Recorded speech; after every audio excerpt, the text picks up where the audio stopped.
Hey YouTube, this is a review of my customized DC Collectibles Justice League figures. We have Green Lantern, Green Arrow, Superman, Batman, Shazam, Wonder Woman, Flash, and Aquaman. Okay, let's get into this. These are the figures. Some of these I painted so that they could all be consistent because it fits statues on the new 52 figures. The new 52, they should all have the metallic costumes. That's what makes the new 52 different. And so I'll show you some of the figures here. This is the Superman from the Trinity War 3-pack, which is the metallic suit. And if you noticed, he has the head sculpt of the Justice League 7-pack, because I think that sculpt was way better. Over here we have Green Arrow, and what I did is I painted his vest and his domino mask more of a metallic shiny color so that he stands out with the rest of them. Green Lantern, there's only one version of him, this metallic gold paint, which is, it should all be painted metallic. I see no reason why they actually have matte finishes to like Superman and the Flash. That's horrible.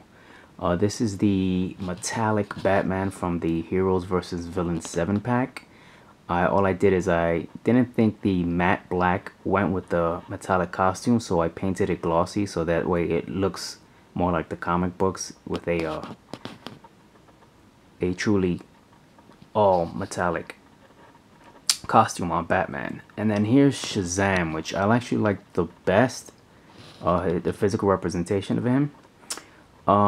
He's a good figure. I like it a lot. The only thing I thought was strange about the figure was that they had the metal chest, but just like the comic book, he didn't have the shiny. In the comic, he has the whole suit is shiny, and only the chest is metal. And you can tell that by the lines on it. So I decided I'd paint it because the contrast was just, he was too dark. Also, the painting on his boots, the white, it was really weak, so I took a white gloss and painted that in. So now it pops more like the actual comic book rendering of him. And then here we have Wonder Woman.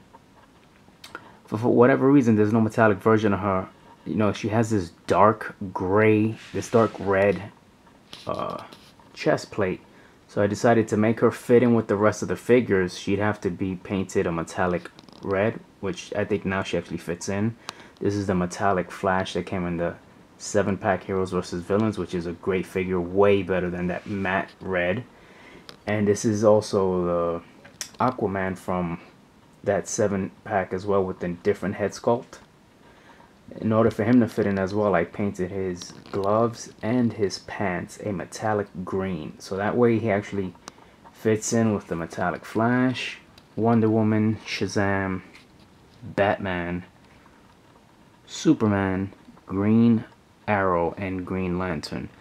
This is what all of the 52 figures should look like if you're truly going to make a set of action figures based on the new 52 lineup. I think these figures are actually way better than the Kotobukiya statues, because the Kotobukiya statues, the faces on them are very non-distinctive. They're very generic and anime-like. These statues, these figures, you can actually pose them to give them different looks, and their facial features are way better. And now that most of them have a metallic finish to look like the metallic ones in the comics, I think they blend in nicely and they give a good physical representation of what the new 52 should look like. Anyway, this is my video how I painted them. I used the little testers enamel paints to do the modifications on some of these figures, and this is what it looked like. My version of how all the figures should look like for the new 52 lineup.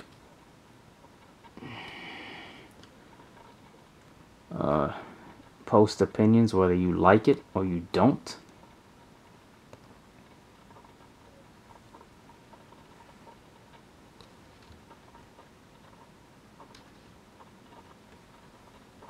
In order for Aquaman and Wonder Woman to fit in, they'd have to have a metallic paint scheme to them.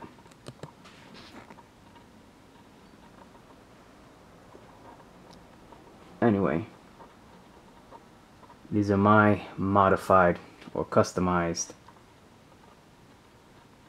Justice League New 52 figures.